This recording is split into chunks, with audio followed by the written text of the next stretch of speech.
Yesterday's deadly shooting is drawing a lot of reaction from politicians, including candidates that are vying to become mayor of New York City. Fox 8's Morgan McKay joins us now with more on what the candidates are saying tonight. Morgan.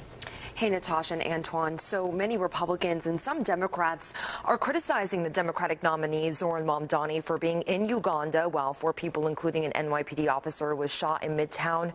Mamdani has been celebrating his wedding in Uganda and is on a plane heading back to New York. He was already scheduled to return to New York tomorrow. Mamdani issued a statement last night and this morning expressing his condolences to the victims and the slain police officer, also thanking first responders on the ground yesterday.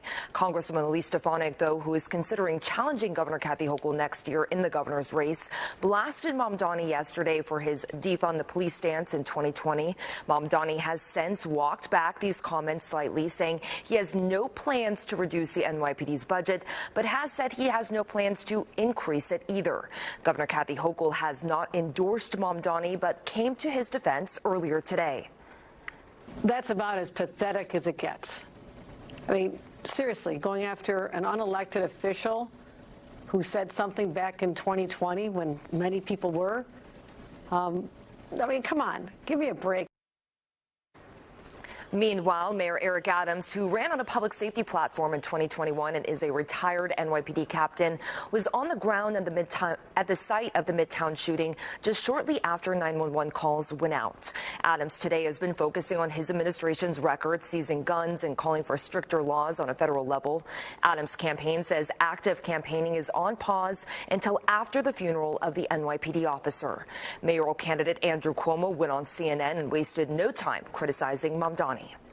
He's in Uganda on vacation, and I'm sure he suggested that he feels remorse. How can you not? A police officer is killed, young family.